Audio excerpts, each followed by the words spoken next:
साथियों, अभी हाल ही में सोशल मीडिया पर एक वीडियो बहुत तेजी से वायरल हो रहा है, जिसमें भाई चंद्रशेखर आजाद जी बहन जी के कार्यालय में फोन लगाकर ये कहते हैं कि मुझे बहन जी से मिलना है और ये भी कहते हैं कि मुझे बहन जी का आशीर्वाद चाहिए।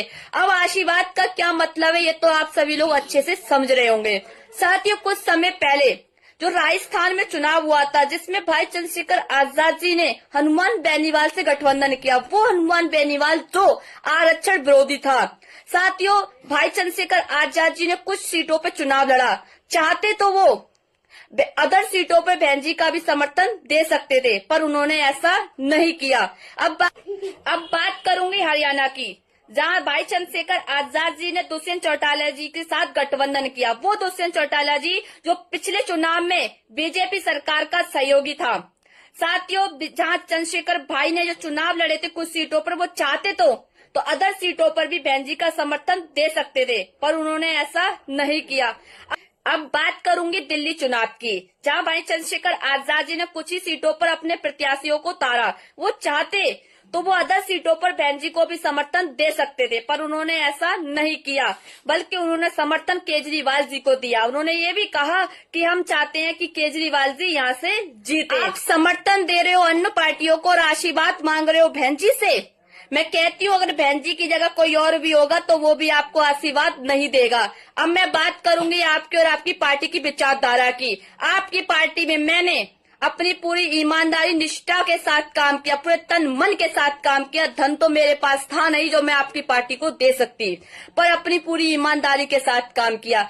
इस बात को बच्चा बच्चा गवाह है। हर कोई ये कह सकता है कि एकता सिंह ने भीम आर्मी और चंद्रशेखर भाई के लिए पूरी ईमानदारी के साथ काम किया। मैं आपकी पार्टी के लिए राजस्थान, हरियाणा, दिल्ली, यहाँ तक कि नगीना भी मैं आपके प्रचार करने के लिए गई।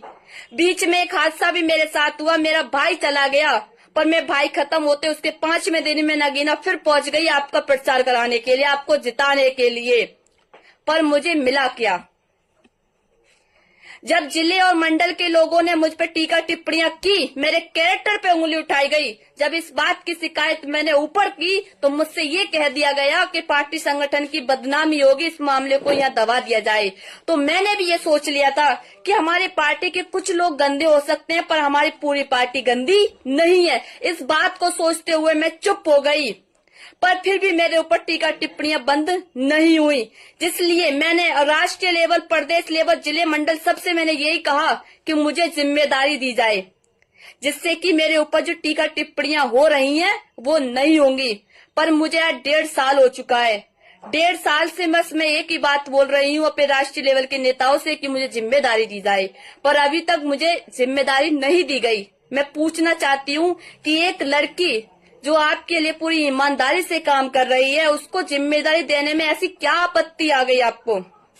और मैं पूछती हूँ, आप जो बड़े बड़े मंचों से महिलाओं की बात करते हो, कितनी आपके राष्ट्रीय लेवल में कितनी महिलाएं हैं, या कितनी महिलाओं को आपने मंडल और प्रदेश का प्रभारी बना रखा है? बताइए मुझे। पर अब मैं कहती हूँ कि अब मुझे किसी पार्टी संगठन की जरूरत नहीं है। मैं बाबा साहब की वो शेरनी हूँ। मैं अपने आप में वो दम रखती हूँ कि जो मैं अपने महापुरुषों की विचारधारा अपने लोगों तक मैं अपने बलबूते पर पहुँचा सकती हूँ। अब मैं जमीन स्तर से अपने और अपने भाइयों का साथ लेकर जन जन तक विचारधाराओं को बाबा साहब की पहुँचाने का काम करूंगी। मुझे किसी पार्टी संगठन की जरूरत नहीं है। और मैं अपने सभी भाइयों से ये भी कहूंगी कि आप समर्थक बनिए, अंधभक्त मत बनिए। और हाँ, मुझे ये भी पता है कि आप कुछ भाई बंद मुझे गलत बोलेंगे, मुझ पर टीका टिप्पणियां करेंगे, तो मैं कहती हूँ वक्त सभी का आता है। आज वक्त मेरा आया है तो आने वाला समय भी आपका हो सकता है। इसलिए समझदार बनिए, अंधभक्त किसी के मत बनिए। जय भी।